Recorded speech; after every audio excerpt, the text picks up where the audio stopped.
Hello, welcome to the Sovereign Magazine Show, a transformational experience where conscious conversations meet embodied wisdom. Each episode invites visionary healers, thought leaders, and change makers to share their journeys of awakening, offering listeners practical tools and soul-stirring insights to reclaim their inner authority. We have the absolutely gorgeous Abby Tishieta back today with her Cycle Breakers Sacred Boundaries series. If you've missed the foundational episodes, go listen to episodes 1 through 4. But today, we are talking about women of color in recovery, reclaiming space in a healing worlds that aren't built for us. So, Mhm. without further ado, Abby's going to share more about herself and more about this topic today.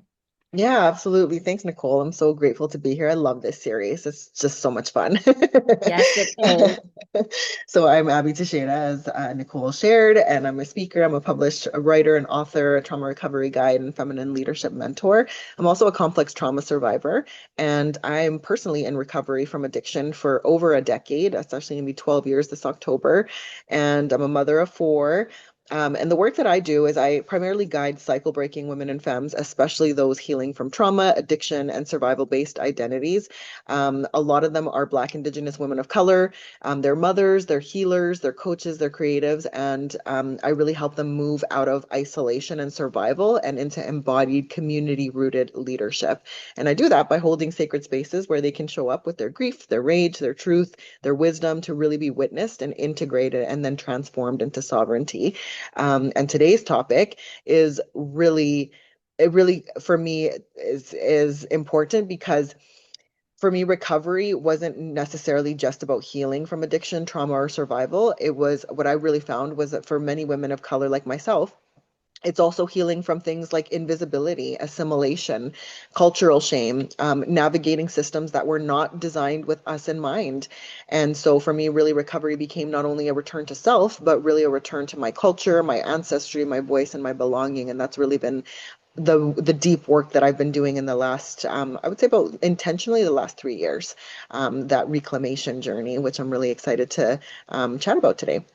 Yes, yes. Thank you so much. And I know I've said this to you 1,000 times, but I appreciate your vulnerability with your story because I think it is paving the way and opening up people for their not only their own healing, but global healing. And I know that your story isn't an easy one. Not only does it come with addiction, but it also comes with abandonment wounds and all sorts of different types of wounds. You've got so many, and I identify with many of them.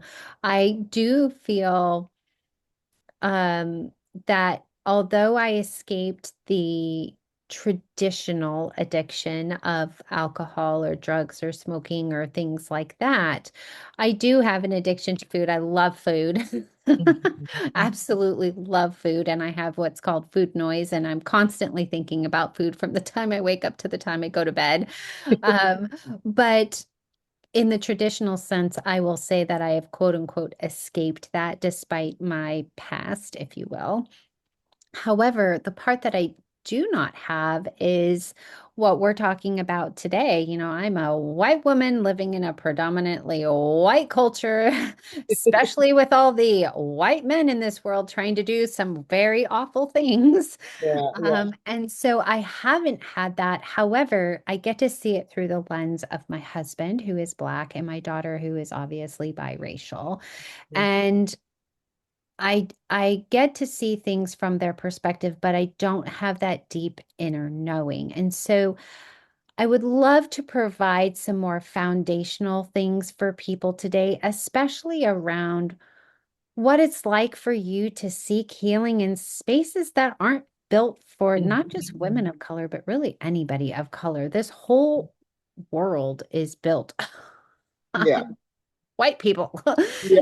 So it's like white people dominance and all of that. So why don't we share a little bit more about that and whatever comes up for you around how we can maybe lay some foundations. Absolutely. So, my background is Latina, so my parents are both from El Salvador, and much of my healing journey really happened in spaces where very few people looked like me. right? And so I'm deeply grateful for many of those spaces. I'm here because of many of those spaces, but yet we often experience things differently, right? There's cultural nuances, which now I realize, a big part of why not a lot of people that look like me are in this spaces is because of the whole vow of silence that many of us that come from these cultures inadvertently kind of, what do you call it? Um, kind of like go into, right, and accept this vow of silence and not talking about these things. And there's family dynamics that come into play, a lot of shame, ancestral realities even that weren't really reflected in a lot of the conversations that were being had in these spaces. And so there were times when I really found myself thinking, like, is anyone else that looks like me carrying this? Am I the only one? Does anyone else understand what it means to navigate trauma, recovery, while also carrying stories of immigration, displacement, poverty, violence, war, colonization, and cultural expectations? And so I wasn't really just healing my own wounds. I was carrying generational stories in my body that I wasn't really aware of, because once again, I wasn't in those I wasn't in spaces where this was stuff that was even talked about, brought up, or anything like that, right? And so I think recovery is rarely about the individual. For many of us, especially women of color, we carry family expectations. I'm the oldest daughter of an oldest daughter of an oldest daughter. That in itself, is like we have this like unspoken, kind of relatability as eldest daughters, where it's like we have to carry everything ourselves. We don't talk about things, all of that kind of stuff. And then, there's obviously collective trauma, intergenerational survival patterns, religious conditioning, which was part of my journey for sure, immigration stories, that kind of a thing. And so I knew that I had inherited certain things, being the daughter of a Salvadorian immigrants. I inherited many stories around survival, war, poverty, sacrifice, all those kind of things, right? And they really shaped my nervous system way before I even had language to explain what this was.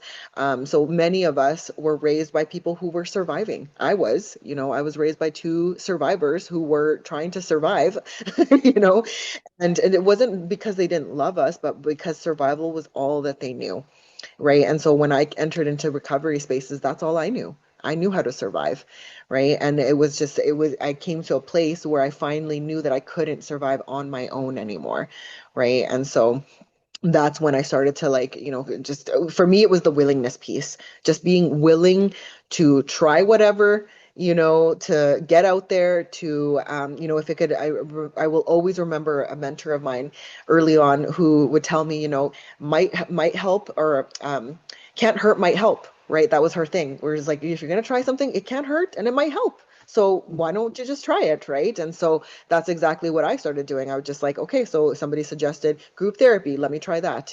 Somebody suggested this, or like all these kind of things, right? But in the end, what I really, really noticed is that predominantly it was Western frameworks, right? And again, most of these healing spaces, they mean well. They mean well, right? And like I said, I wouldn't be who I am today. I wouldn't be almost 12 years sober if it wasn't for these spaces. But again, they were very much heavily centered around Western frameworks, where a lot of the things that were missing were there was no mention of cultural context, collective healing, spiritual traditions, community centered approaches, understanding of racialized experiences, which I definitely they've been part of my trauma story for sure.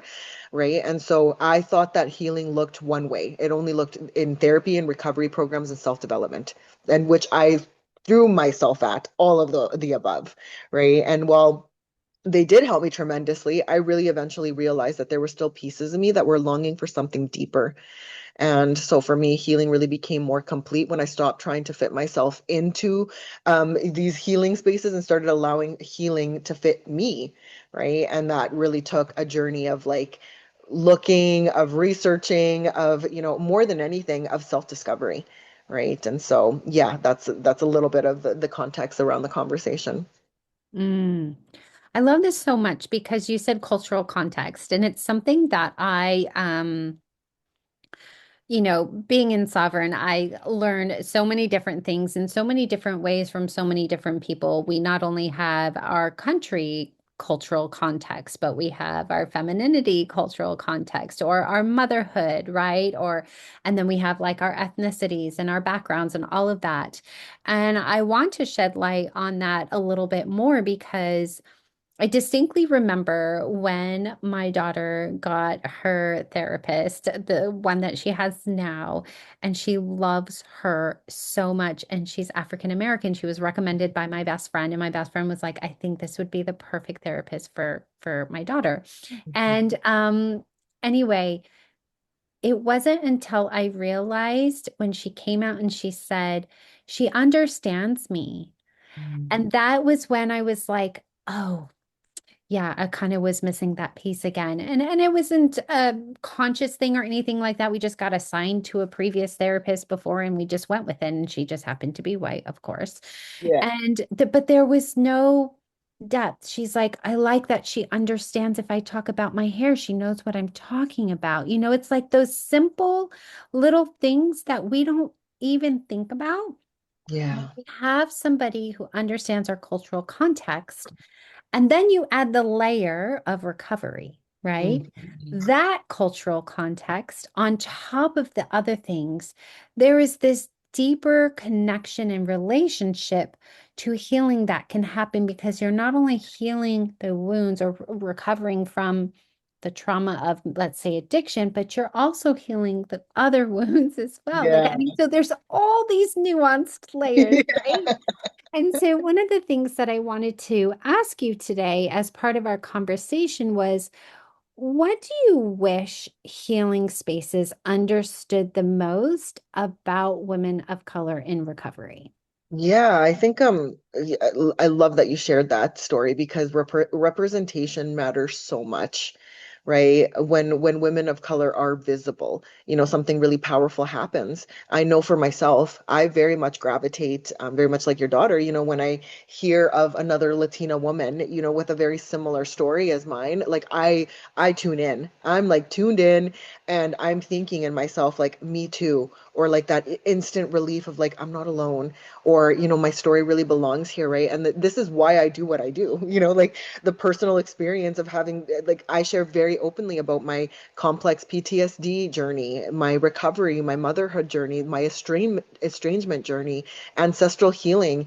And I hear time and time again women who share with me and reach out like I thought I was the only one, right? Or they're like how did you even begin this like journey of reclamation? Like I didn't even know that that was a thing, like all of these kind of things, right? And the only reason why the conversation gets started is because I was willing to show up and be visible in my journey and my story and all of that kind of stuff, right? And so representation isn't just about being seen, it's really about helping others to be able to see themselves. And there's something so powerful because I always talk about how isolation is such a killer. Like when we isolate because we think that we're the only ones, no one will ever understand us, no one can help, all of those kind of things, right? I myself I'm speaking from a place of like my lived wisdom where, I was deeply isolating for a very long time because I truly thought I was the only one. And so I think it's representation is so important. And then also um for me, like it's really about returning to my ancestral roots, right? This last little bit of my journey, which is probably the most important part of my journey for sure. My healing journey has really expanded because I'm reconnecting with like my Indigenous Mayan ancestry, ceremony, nature, ancestors, community-based healing. That's a key one, community-based healing. We live in a Western society that healing is very individualized, right? Like very individualistic. It's like, you have your therapist, like very commonly, I'm healing, I have my therapist, and then it's just like a one-on-one kind of thing, right? And what I have found, and the most success that I have had in my personal healing journey has been through community, right? Where it's like, and again, we're not abandoning modern healing, we're expanding it, right? Because I still very much value coaching, therapy, recovery communities, nervous system work. Those are all things that are part of my tool belt, and I very much value it, but it's not the end all be all for me anymore, especially as a woman of color, right? Because I've learned that healing can happen around a fire. through storytelling in community and through ritual, through remembering. So for me, some of the most powerful medicines that I was searching wasn't for new, it was actually ancient. And it was about remembering those medicines, right? And it's such a beautiful journey because there even in our own culture there is a lot of um what's the word I'm looking for, there's a lot of discrimination, like even in our own culture, there's a lot of discrimination, like where there's light skin, light eyes, light hair still much more favored than the dark skin, dark eyes, dark hair, even in our own culture, in our own communities, right? Like to be considered indigenous is like you kind of look down upon, like that kind of a thing, because we've been the culture has been so deeply colonized, to like really look at those other kind of qualities as like better than that kind of a thing, right? And yeah, so it's just been like this whole like new layering of really understanding, and then really opening up myself to like these cultural contexts that are so important for all of us to be seen and reflected in, right? Because if you don't see anyone that um, looks like you, that has had a similar experience, you really do fall into that isolation trap, right? Where you think I'm truly alone in this. I'm the only one, and especially because there's like these reels that I see sometimes, they're kind of like these content creators who are like they're Latino, and like they share these kind of funny parent reels, and it's so true, where like in our culture, our parents don't believe in depression, they don't believe in anxiety. If you say like, oh, I'm depressed, it's like, go make yourself busy, go clean the house, like you're only depressed because you're all that kind of stuff, right? And so it's almost like this gaslighting, where it's like you're having these very real experiences, and you're gaslighting your family to believe that, oh, that's not a big deal. Oh, like don't think of that, or like you're being too dramatic, or you're too emotional, you should just get over it, it's not that bad, that kind of a thing, right? And it's like, no, it is actually that bad. Right? And when you hear other people finally name these things, I can't count how many times I've had people come and reach out to me and tell me like, like, I so relate with your story, like I also had that messaging growing up, I also heard those things from my parents and all of that kind of stuff, right? And they're like, I really thought I was crazy, I really thought that I was making things up, and now I'm realizing that I was just so deeply like, gaslit into like believing that, my reality wasn't reality, right? And by you showing up and speaking up about these things, right, it connects the lines and the dots, and then you realize it's like, oh, I'm actually not the only one, I'm far from it, and let's do something different about this. Yeah, that's what I love about you so much, because I've said that like 1,000 times as well. Is like, oh my gosh, you've given me a name for something that I knew existed, but I didn't have a name for it. And now I do, right?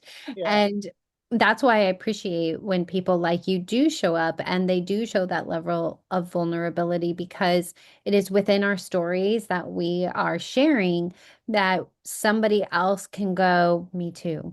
Hmm. And I don't feel like I'm invisible anymore. I do feel seen and heard and valued, and they can begin their healing journey because you have had the courage to step up. And I know it hasn't been an easy process at all. And that's why I'm always so incredibly grateful for when you are here. But as we start to kind of wind down the show, I definitely would love to give our viewers and listeners today some sort of takeaways of how one can just start to take that step, because it's not easy, especially in a world like my husband always says, and we live in a very diverse area. I mean, we live in San Diego, California, like we're right next to Mexico, but in terms of Black, I think like the population is like 3% Black, but we Mm. can see Black people here. It's not like we can't. But Yeah. he's like, I can go all day never seeing a Black person, but you can't go all day never seeing a white person. Mm. Right. And I'm Hmm. like, oh, yeah, that's actually really true, honey. I'm so sorry. Like, it's just such a whole different way to carry yourself.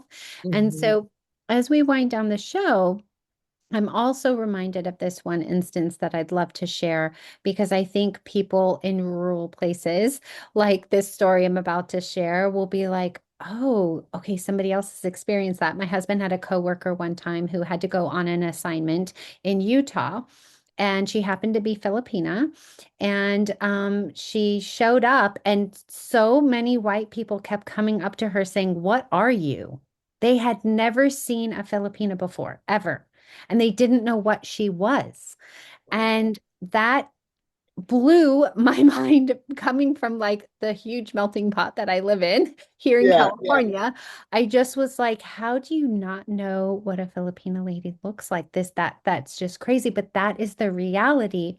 And so when you are putting yourself in places and spaces, consciously choosing to have somebody who either looks like you or who has experienced the thing that you're going through is so important. So as I've set those two examples, what would be your advice or takeaways for anyone who is trying to heal from addiction of some sort, or even just the cultural aspect of it, of not feeling seen or heard?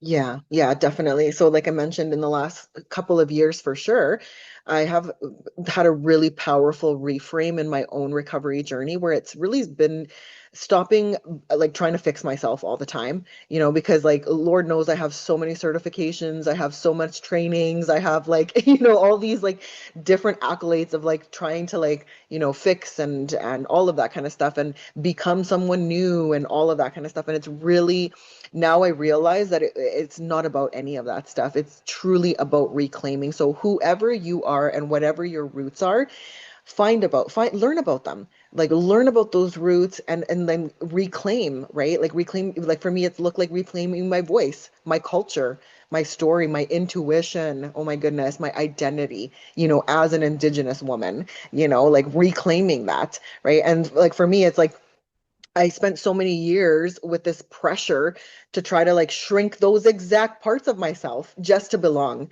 right, in these other spaces and all of that kind of stuff. But for me, what the deeper healing really became when speaking openly, learning to take up space, honoring my roots, refusing to separate those parts of myself, that's what makes me whole, right? And so it like once again, like I guess my biggest thing is like healing isn't about you becoming someone new. It's really about you becoming who you've always been, remembering who you've always been before you learn to disconnect from yourself through the addiction, right? Whether it's drugs, alcohol, sex, food, all the different ways that we learn to disconnect from ourselves, right? It's about reconnecting and then reclaiming those parts of ourselves that we maybe don't even know exist in us, right? Because again, we don't see it, we don't hear it, all of that kind of stuff.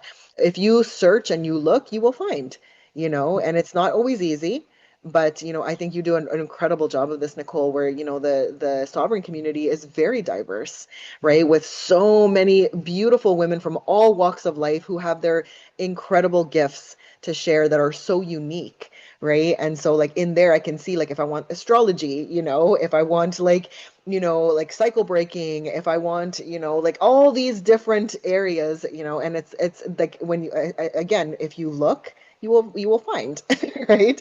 And you can find these amazing communities where we're all welcome, we're all on this journey together, and we're allowed to take up that space in those places, right? And so for my final message for women of color is that you don't need to become less of who you are in order to heal. We heal most deeply when we are allowed to bring our whole selves into the room. And so I really invite you to bring your whole self to wherever room that you're going into and get curious. Get curious, start to question things and start to say, well, like, why do I believe this? Or is it really true? And like all of those kind of things, right? And then find your tribe that, will reflect your brilliance back to you and be able to share that you are absolutely not alone and that, you do belong here. So Yes, yes. I love all of this. And my questioning and all of that started with doing my DNA because nobody knew what I was. They would just say I was a mutt of white people. And I was like, I just want to know, like, where do I come from? Which countries and all of that. And it Yeah. was so much more than they thought. I mean, I am a mutt, even more than they thought, Yeah. but it Yeah. was really empowering for me to start to know that part and also to look into my biological mother's history through once I found my had my DNA done, I was able to kind of track back Yeah. her lineage and stuff because I don't know her. And so that was kind of the beginning of my healing journey against my mother wound. So there are many ways that you can do it. One of them, I highly recommend you working with Abby because she's just so incredibly empowering. So all her details will be in the show notes. And if you are interested, definitely like, share, and subscribe to this series. We're going to be talking about breaking the silence next, right? Am I correct about that? No, no, no, no. The body remembers is next. I scrolled a little too far. The body remembers next, somatic healing, nervous system repair, and safety after trauma. So we'll be talking about that next. And so she'll be back on the show. So thank you so much for being here today. And as always, having a beautiful conversation with me. Thank you so much, Nicole. Thank you all.